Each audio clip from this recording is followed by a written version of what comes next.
अयोध्या की मिल्कीपुर सीट पर हुए उपचुनाव में समाजवादी पार्टी के प्रत्याशी अजीत प्रसाद पर भाजपा की ओर से निर्णायक बढ़त बनाए जाने के बाद जश्न शुरू हो गया है।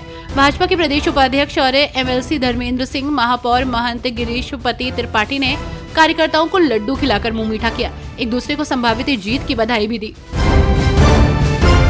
बीजेपी के पूर्व सांसद, पूर्व WFI चीफ ब्रजभूषण शरण सिंह ने मिल्कीपुर उपचुनाव और दिल्ली चुनाव को लेकर कहा कि मिल्कीपुर उपचुनाव बीजेपी जीतने जा रही है।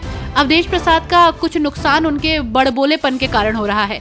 मिल्कीपुर उपचुनाव बीजेपी जीत रही है। नया बयान देते हुए उन्होंने कहा कि अगर देश के प्रधानमंत्री नरेंद्र मोदी और केजरीवाल का आमना सामना हो जाएगा तो अरविंद केजरीवाल की पतलून गीली हो जाएगी।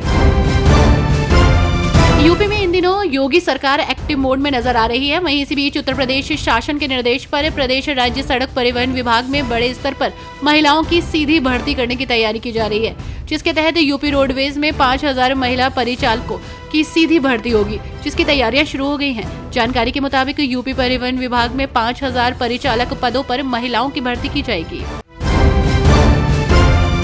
महाकुंभ में श्रद्धालुओं की भीड़ बढ़ने के साथ ही रोडवेज बसों की मांग में भी इजाफा हो रहा है। गोरखपुर परिक्षेत्र से प्रयागराज के लिए 134 महाकुंभ स्पेशल बसें भेजी गई हैं। वसंत पंचमी स्नान के बाद श्रद्धालुओं को वापस लाने के लिए 180 अनुबंधित बसें भी भेजी गई थी। शनिवार को भी 150 बसें श्रद्धालुओं को लेकर भेजी जाएंगी। प्रयागराज महाकुंभ हादसे की घटना पर सियासत थमने का नाम नहीं ले रही है। विपक्षी दल लगातार इस भगदड़ में मारे गए लोगों की संख्या को लेकर सवाल उठा रहे हैं और सरकार पर सही आंकड़े छुपाने के आरोप लगा रहे हैं। इस बीच अब यूपी की नगीना सीट से सांसद और आसपा मुखिया चंद्रशेखर आजाद का भी बड़ा बयान सामने आया है।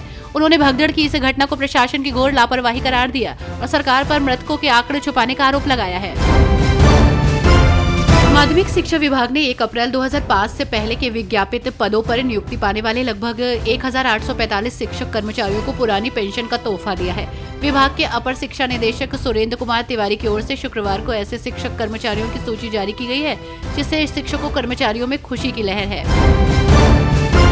एम्स गोरखपुर में एक दुर्लभ तकनीक का सफल प्रयोग हुआ है। इस तकनीक से मरीज की आंख के सामने से नाक के रास्ते सांस की नली में पाइप डाला गया, बिना किसी दर्द या बेचैनी के।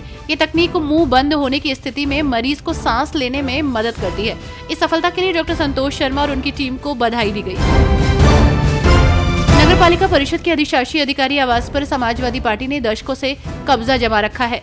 पिछले साल अक्टूबर में इस भवन को सपा के कब्जे से मुक्त कराने के लिए नोटिस जारी हुई, लेकिन बाद में कार्रवाई आगे नहीं बढ़ सकी। महाकुंभ में देश विदेश से श्रद्धालु पहुंच रहे हैं, आस्था की डुबकी लगा रहे हैं। वहीं इसी बीच मध्य प्रदेश के मुख्यमंत्री मोहन यादव भी इस समय प्रयागराज में हैं। इस दौरान उन्होंने कहा कि मैं यूपी सरकार को मेले में बेहतर इंतजामों के लिए बधाई देता हूं। प्रधानमंत्री, गृह मंत्री और सभी मुख्यमंत्री मेले में अलग अलग समय पर पहुंच रहे हैं। मैं खुद साधु संतों का आशीर्वाद लेने के लिए यहाँ पहुंचा हूँ। भाजपा नेता दिनेश शर्मा ने कहा कि भारत की राजनीति में बदलाव का चुनाव है। मिल्कीपुर में सकारात्मक नतीजे लोकसभा चुनाव में समाजवादी पार्टी के अहंकार के टूटने का प्रतीक है। समाजवादी पार्टी को लोकतांत्रिक तरीके से प्यार से हार स्वीकार करनी चाहिए।